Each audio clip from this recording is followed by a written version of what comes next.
शहजाद जी मैं आऊंगी, लेकिन पंकज जी बहुत देर से हमारे साथ जुड़े हुए हैं, एक बार मैं उनके पास जाते हुए। पंकज शर्मा जी, अब ये बताइए कांग्रेस पार्टी का मौजूदा स्टैंड क्या है, क्योंकि इस मामले में पहले शराब घोटाले की आड़ में शिक्षा को लेकर क्यों आम आदमी पार्टी आगे बढ़ रही है, इसको लेकर कांग्रेस ने जबरदस्त तरीके से निशाना साधा था। मौजूदा स्थिति क्या है कांग्रेस की? कांग्रेस पार्टी का स्टैंड मैं कैसे बता सकता हूँ? कांग्रेस पार्टी का स्टैंड कांग्रेस से उनके प्रवक्ताओं से पूछिए। मैं तो ये कहना चाहता हूँ कि अगर अरविंद केजरीवाल के खिलाफ कोई सबूत है तो उन पर कार्रवाई हो। ये खाली हो हल्ला करते रहने से क्या होगा? ईडी का ट्रैक रिकॉर्ड क्या है? ईडी का ट्रैक रिकॉर्ड ये है कि ईडी के खुद के आंकड़े हैं, 12,233 मामले उसने दर्ज किए। जी। ठीक है, 25 मामले जो है उनमें ट्रायल पूरी हो पाई है। उनमें से 24 मामलों में कन्विक्शन हुआ है, जिनमें 45 लोगों के खिलाफ सजाएं सुनाई गई हैं। ये ईडी का ट्रैक रिकॉर्ड है। एक बात बताइए, 2016 में जून जुलाई के महीने में अहमदाबाद में एक सज्जन ने 13,860 करोड़ रुपए डिक्लेयर किए थे इनकम टैक्स को। वो इनकम टैक्स की जांच पिछले 7 साल में कहां तक पहुंची? महेश शाह नाम के इस आदमी ने कहा था कि ये पैसा मेरा नहीं है, मैं तो कमीशन लेकर इसको ब्लैक से वाइट करता था। ये पैसा कुछ नेताओं का है, कुछ उद्योगपतियों का है और कुछ अधिकारियों का है।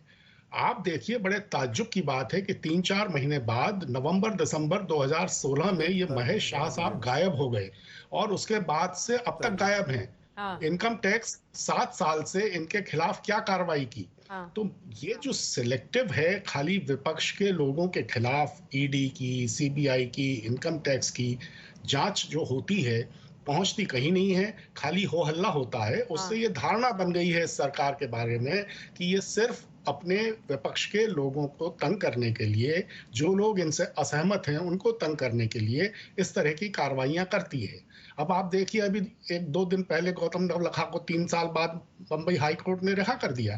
3 साल उनके बर्बाद हो गए और कह दिया कि नहीं, इनके खिलाफ कोई सबूत नहीं है। न तो कोई आतंकवादी गतिविधियों में इनकी साजिश का सबूत है, न कोई सीधे लिप्तता का सवाल है। ठीक तो है, इस जांच तरह की एजेंसियों चीज पर आप सवाल उठा रहे हैं, जो कि यूपीए के शासनकाल से ही लगातार उठता रहा है। जब इस तरह की बातें होती हैं तो मुझे सर्वोच्च अदालत की वो टिप्पणी भी सीबीआई के बारे में तोता वाली याद आ जाती है। लेकिन यहां पर शहजाद पूनावाला जी, बार बार पलटकर यही सवाल पूछा जा रहा है कि जो आपके पक्ष के लोग हैं उनमें तो वो एक्शन दिखाई नहीं देता है, और जितने विरोधी हैं छोटे मोटे मामलों में भी जिस तरह का ताबड़तोड़ एक्शन और एक्ट दोनों हो रहा है वो अभूतपूर्व है, क्योंकि आपको विपक्षी दल रास नहीं आ रहे हैं 2024 के लिए, कोई मैदान में उतरे नहीं टक्कर देने के लिए।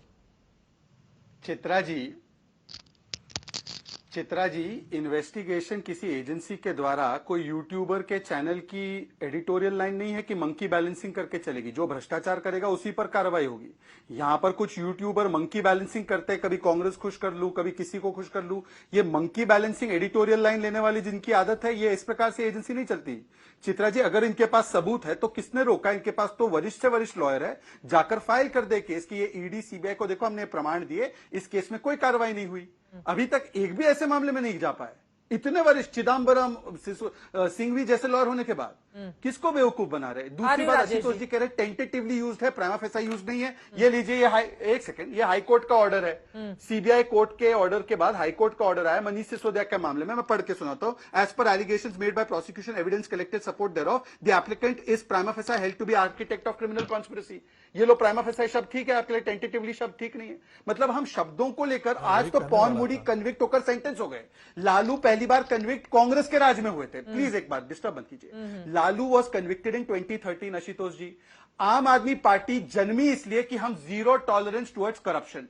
मैं केजरीवाल जी से आज पूछ रहा हूं कि केजरीवाल जी, ये टॉलरेंस फॉर करप्शन कहां से आ गया आपके अंदर?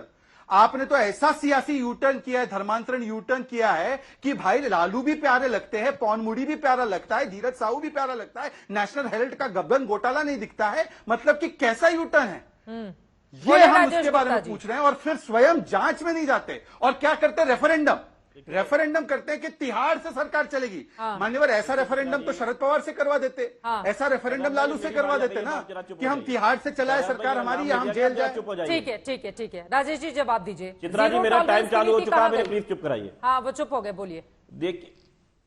देखिए चित्रा जी, आजकल ईडी और सीबीआई की कहानी ये बन चुकी है कि व्हाट्सएप पे चुटकुले आते हैं, मीम्स बनते हैं कि हम तो भैया ईडी से फोन कर रहे हैं, तो दूसरी तरफ से जवाब आता नहीं साहब मैंने बीजेपी ज्वाइन कर लिया है, कि नहीं ठीक है रॉन्ग नंबर। इन्होंने मजाक बना दिया सीबीआई और ईडी का। ये जितनी मर्जी बातें यहां पर करते चले जाए, ये जानते कन्विक्शन रेट क्या है, आपने सारी बातें सुन ली है, आप जानते हो कुछ भी नहीं मिला है। कोर्ट ने बार बार कहा कि मनी ट्रेल क्या है, कहां है, कुछ नहीं मिला। उसके बावजूद ये एक के बाद एक को उठाए जा रहे हैं। इन्होंने संजय सिंह जी को उठा, जो बोलेगा, जो विधानसभा में बोलेगा उसके खिलाफ, जो लोकसभा में बोलेगा उनके खिलाफ, और सीधे सीधे इनको ज्वाइन कर लीजिए। ये जो इनके पास में वॉशिंग पाउडर है, अजीत पवार जी हो, हेमंत विश्वकर्मा जी हो, दुनिया भर के लोग हैं जिनके ऊपर उन्होंने सीडीज निकाल दी, करप्शन के बड़े बड़े आरोप लगाए, और उसके बाद में ये अपनी पार्टी में उनको बड़े ही आराम से ले लेते हैं, फिर वो सारे लोग बहुत अच्छे हो जाते हैं। मैं बार बार कह रहा हूं ये डर रहे हैं, उस लोकप्रियता से डर रहे हैं जो आम आदमी पार्टी की कॉन्टिन्यूसली बढ़ती चली जा रही है। इनको तकलीफ है कि गुजरात में जाके पहली बार चुनाव लड़ने में हमें 40 सीटों पे हम दूसरे नंबर पे आ गए और 5 सीटें जीत गए। इनको परेशानी है कि ये आदमी हमारे कंट्रोल में क्यों नहीं आ रहा, अरविंद केजरीवाल हमारी बात मान क्यों नहीं रहा, बाकी लोग डर रहे हैं, डर क्यों नहीं रहा, संजय सिंह मनीष सिसोदिया की पार्टी क्यों नहीं ज्वाइन करते, आम आदमी पार्टी के विधायक टूटते क्यों नहीं। ये काउंसलर भी ये जीत गए, काउंसलर तक हार गई आम आदमी पार्टी से ये बीजेपी, और दिल्ली के अंदर इनका वनवास खत्म ही नहीं हो रहा। आप देखिए वो गुस्सा कि दिल्ली में ही मोदी जी बैठते हैं, एक टेंशन, एक गुस्सा कि यार ये क्या हो रहा है, हमने सब कुछ हम काबू करते चले जा रहे हैं, हमने इलेक्शन कमीशन को काबू करने की कोशिश कर ली, हम कुछ भी नहीं छोड़ रहे, हम देश की सारी संवैधानिक संस्थाओं को बर्बाद करते चले जा रहे हैं। लेकिन एक छोटी सी पार्टी जिसको अमित शाह जी ने बड़े संसद में खड़े होकर कहा, एक सुपारी पार्टी, वो सुपारी पार्टी इनके जी का जंजाल बन चुकी है, 10 साल में 2 स्टेट में सरकार बना चुकी है। इनको ये टेंशन आ रही है कि अगर लोग मोदी जी के साथ में किसी का नाम खड़ा करते हैं तो उनमें एक बहुत बड़ा नाम अरविंद केजरीवाल जी का दिखाई देने लगा है। अच्छा। एक आदमी इतनी तेजी से क्यों आगे बढ़ रहा है, पार्टी इंडिया क्यों बढ़ रही है, गठबंधन के इसलिए सहयोगियों बार को बार बताया ही आरोप नहीं लगाओ। बताया है। सभी ठीक है, इस सवाल पर मैं आऊंगी, लेकिन उसके पहले शहजाद जी उन्होंने गंभीर आरोप लगा दिए हैं। नहीं, कह रहे हैं कि पिछले गठबंधन 8-10 के सालों सहयोगी में को जिस सब तरह का मालूम है। कामकाज रहा है, बढ़ती लोकप्रियता, एक बात। 40 सीटों पर नंबर 2 गुजरात जैसे राज्य में मीम्स बनवा दिए उसने उन्होंने नींद ईडी और उड़ा दी है सीबीआई। बीजेपी की। देखिए ऐसा है कि मीम्स पर ही उतर आए हैं, इनके कितने मीम्स बन रहे हैं, किस प्रकार से शराब घोटालेबाजों को बनाते हैं, उसके भी मीम्स बचाते हैं, उसके भी मीम्स बन रहे। पर मैं इन्होंने कहा, गंभीर आरोप लगाया कि ईडी जो है किस प्रकार से काम कर रही है। ठीक है, ये उनका स्टेटमेंट है। छत्तीसगढ़ में जो शराब घोटाला हुआ भूपेश बघेल का, उसमें आम आदमी पार्टी ने ऑफिशियली प्रेस कॉन्फ्रेंस की, जरा जूम कीजिए, और कहा ED should arrest Bhupesh Baghel. अब इन्होंने अभी बताया ना ईडी तो इतनी खराब है, ED is bad, ED is very bad, तो वहां पर कैसे आपने ईडी को कहा कि आप अरेस्ट करो भूपेश बघेल को? ये ऑफिशियल पीसी है, जरा जूम करना, ये जूम करना। और अपने ऊपर कार्रवाई हो तो गुनेगार, दूसरों पर कार्रवाई हो तो बहुत अच्छा, चमत्कार। ये क्या तरीका है? अच्छा, दूसरी बात मैं बता दूं, कांग्रेस का है समर्थन कर रही है ईडी की कार्रवाई का। तीसरी बात, ईडी की कार्रवाई नहीं, सीबीआई की भी कार्रवाई हो रही है, सीबीआई कोर्ट से बेल नहीं मिली। और चौथी बात, ये आम आदमी पार्टी ने आपके शो पर एक बार आरोप लगाया था 800 करोड़ रुपए बीजेपी ने रखे हुए इनके विधायक तोड़ने के लिए, सही समय पर ऑडियो दिखाएंगे। वो ऑडियो कब देने वाले चित्रा जी, आपको और आज तक वालों को? याद है वो आरोप कि 800 करोड़ रखे हैं मोदी जी ने, ये हमारी पार्टी तोड़ देंगे, सही समय पर ऑडियो देंगे। ये रोज चीख चीख कर 4 बार प्रेस कॉन्फ्रेंस करते थे, जिसको लाइव काटते थे चैनल वाले। हाँ बताइए ना, वो ऑडियो टेप कहाँ है 800 करोड़ का? आप तो रोज ही सरकार ऑडियो टेप कहाँ है वो? Where is audio tape? Rajesh ji, Shahzad भाई, आप रोज ही कहीं ना कहीं सरकार तोड़ते हो, कहीं और लगा दिए होंगे। चित्रा जी, ऐसे लोगों को हम गंभीरता से लेते हैं जिन्होंने कहा आईबी की रिपोर्ट है, गुजरात हम चुनाव जीत रहे हैं, कैसे सरकार बनाई, ऐसे लोगों को सीरियसली लेते हैं हम लोग। आपने अजीत दादा परिवार को कैसे लिया, आपको नहीं मालूम?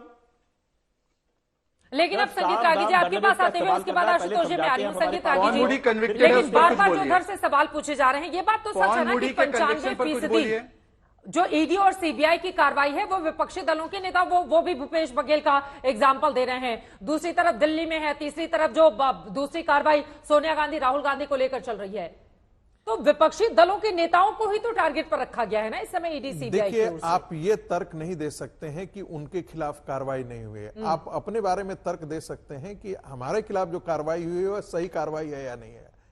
कोई ये नहीं कह सकता कि देखिए मेरे खिलाफ कार्रवाई हो रही है, उनके खिलाफ आपने क्यों नहीं कार्रवाई की है। चोर जो पकड़ा जाता है उसी के खिलाफ कार्रवाई होती है। अरविंद केजरीवाल ये नहीं बता पा रहे हैं कि हम पाक साफ हैं।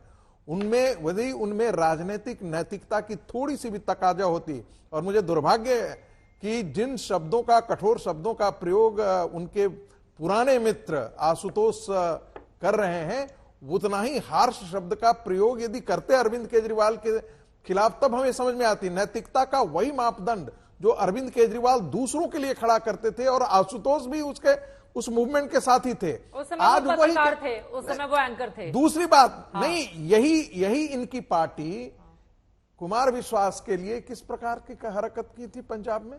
एक राष्ट्रीय टेलीविजन के एक पत्रकार को किस प्रकार से अरेस्ट किया था झूठे आरोप में पंजाब के अंतर्गत?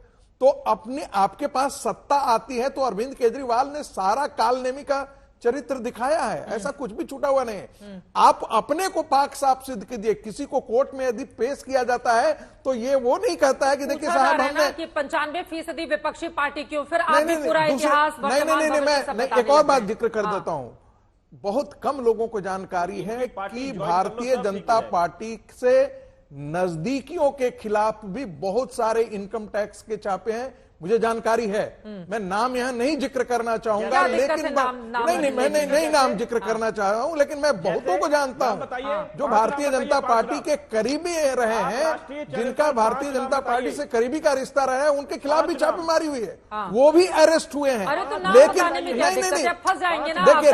नहीं, मैं अरविंद केजरीवाल का नाम सामने आ रहा है तो दिक्कत नहीं है। आप बीजेपी के जो करीबी है उनका नाम बता देखिए मैं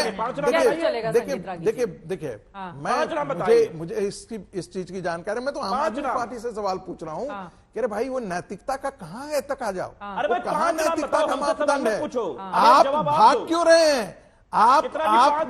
मैं विपश्यना सेंटर कई बार जा चुका हूं गुरु, और मुझे मालूम है कि वहां पर विपश्यना सेंटर के अंदर 10 दिन तक मौन रखा जाता है, बोला नहीं जाता है। तो ये मौन धारण करने की ये क्या जुगत बना रखी है?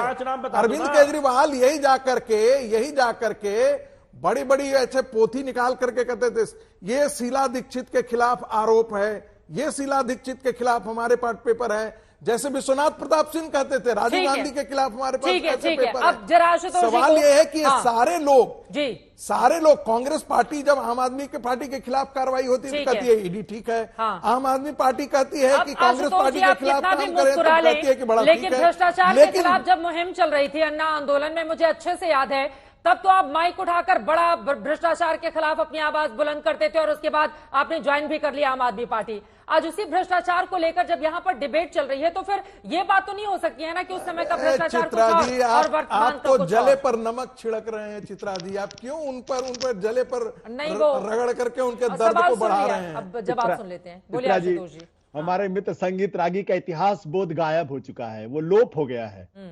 जब विश्वनाथ प्रताप सिंह इतनी बड़ी फाइलों की बात करते थे तो भारतीय जनता पार्टी के लालकृष्ण आडवाणी, अटल बिहारी वाजपेयी उनके कंधे पे सवार होकर उनको शाबाशी देते थे, वाह विश्वनाथ प्रताप सिंह क्या तुमने किया। संगीत रागी, थोड़ा सा इतिहास पढ़ लीजिए, थोड़ा सा बोलते समय थोड़ा समझ लिया करें। अब मैं दूसरी बात करना चाहता हूं, जहां पे जिस तरीके का सिस्टम है उस पर टिप्पणी करना बहुत जरूरी है। और मैं टिप्पणी क्यों कर रहा हूं, क्यों मैं ईडी के बारे में बातचीत, सुप्रीम कोर्ट के बारे में बातचीत कर रहा हूं? 5 अक्टूबर 2023 सुप्रीम कोर्ट का ऑब्जर्वेशन क्या है? You have taken two figures, ₹100 crore and 300 crore. Who paid them this? There can be so many people paying the money, not necessarily connected to liquor. Court खुद ऑब्जर्वेशन में कह रहा पैसा पकड़ा गया है तो लिकर से जुड़ा जरूरी नहीं। Then where is the proof? सबूत कहां है? Dinesh Arora himself is the recipient. Where is the evidence? सबूत कहां है? Except for the statement of Dinesh Arora, there is any other evidence? फिर आगे कोर्ट कहता है the chain has not been fully established. अब मैं एक चीज और कहना चाहता हूं, भारतीय जनता पार्टी के प्रवक्ताओं को ठीक से ब्रीफ नहीं किया जाता, उनका हिंदुस्तान के संविधान की समझ नहीं है। पहली बार आपके चैनल पर कोई यह कह रहा है कि हिंदुस्तान का जो हाई कोर्ट है वो सुप्रीम कोर्ट से बड़ा हो गया है।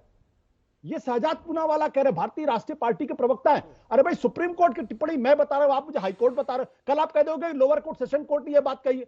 इस देश में सुप्रीम कोर्ट अदालती मामलों में सुप्रीम है, सुप्रीम है। शहजाद पूनावाला, तो अगर बीजेपी के प्रवक्ताओं को ये पता नहीं है, थोड़ा पढ़ लिख कर आना चाहिए। मेरे प्रिय मित्र आशुतोष जी, अब आशुतोष जी आपने बोल दिया, मेरा समय आ चुका है। Thank you very much. क्योंकि भारतीय जनता पार्टी के प्रवक्ता और उनके समर्थक चित्रा जी ऐसे नहीं चलेगा, मुझ पर व्यक्तिगत एक लालचन भी लगाया गया है। चित्रा जी बोलिए शहजाद जी। चित्रा जी, मैं केवल आपसे एक सवाल पूछना चाहता हूं कि सुप्रीम कोर्ट की ऑब्जर्वेशन बढ़ी या फाइंडिंग एंड जजमेंट बढ़ा? फाइंडिंग एंड जजमेंट, ये तो कोई भी छोटा सा व्यक्ति भी बता देगा जिसने कानून नहीं पढ़ा। सुप्रीम कोर्ट के ऑब्जर्वेशन, जो आपको लगता है ऑब्जर्वेशन, सुप्रीम कोर्ट के जज ने क्लैरिफाई किया था, ये मेरा क्वेश्चन था, उसको ऑब्जर्वेशन बना दिया आशुतोष जी ने। इनकी समझ के ऊपर कितने सवाल खड़े होते हैं उसे छोड़ दीजिए। फाइंडिंग और फाइनल जजमेंट में सुप्रीम कोर्ट कहता है बेल डिनाइड, तो उसको नहीं मानेंगे आशुतोष, ऑब्जर्वेशन बना देंगे, एक क्वेश्चन को और नाचते रहेंगे। और हाईकोर्ट का फाइंडिंग है मान्यवर, जजमेंट है कि mister Manish Sisodia is prima facie convicted, is prima facie guilty, is prima facie chief architect. ये कन्विक्शन है पॉनमुडी का आज हाईकोर्ट के द्वारा, उस पर कोई कुछ बोलेंगे नहीं केजरीवाल सबको सर्टिफिकेट बांटते फिरते हैं, पॉनमुडी कन्विक्टेड है हाईकोर्ट से, बताइए ना, उस पर स्टैंड नहीं लेना चाहिए उनको। और वो बोल रहे थे ना आपकी 95% केस ऑपोजिशन पर, देखिए बेचारी सोनिया गांधी पर भी केस कर दिया। आपको बताता हूं सोनिया गांधी पर केस क्यों हुआ। कर दो एसीबी, अगर तुमसे जांच नहीं होती तो जांच करानी है, सोनिया गांधी को गिरफ्तार करो, 2 दिन उसका। अब बता दे कि ये तब झूठ बोल रहे थे या अब उन्होंने स्टैंड 2 लाइन में आशुतोष जी क्लोजिंग, हाँ क्लोजिंग कमेंट जल्दी से आशुतोष जी। नहीं, मैं इतनी सी बात कहूंगा कि जब नुपुर शर्मा पे सुप्रीम कोर्ट ने टिप्पणी की थी, तब भारतीय जनता पार्टी की पूरी ऊपर से नीचे तक जंप क्यों कर रही थी, और क्यों अगले दिन जो सुप्रीम कोर्ट के जज थे उन्होंने कितनी पीड़ा भरी बात कही थी, किन शब्दों का इस्तेमाल करके उनके खिलाफ हैशटैग चलाया गया था, वो शर्मनाक था। तब सुप्रीम कोर्ट के ऊपर भारतीय जनता पार्टी के लोगों को बहुत यकीन था कि नुपुर शर्मा पर अगर टिप्पणी हो जाए तो वो गलत है, और अगर किसी और पर टिप्पणी हो जाए तो वो सही है। ये जो तरीका है भारतीय जनता पार्टी का, नुपुर शर्मा पर माननीय सुप्रीम कोर्ट के जज की टिप्पणी ऑब्जर्वेशन बिल्कुल गलत थी, बिल्कुल गलत। उससे ज्यादा इस देश माननीय अदालत को लेकर जो भी राय व्यक्त की जा रही है वो यहाँ पर प्रवक्ताओं की अपनी राय है, चैनल का उससे कोई लेना देना नहीं है। लेकिन इन सब के बीच अब आगे क्या होगा, अरविंद केजरीवाल को क्या आगे भी समन जारी किया जाएगा, क्या उनकी पेशी होगी, आम आदमी पार्टी की ओर से क्या जवाब पूरे मामले में दाखिल किया जाता है। बीजेपी लगातार हमलावर है। 2024 की सियासत इस मुद्दे पर कैसे बढ़ेगी आगे, इस पर रहेगी आज तक की नजर।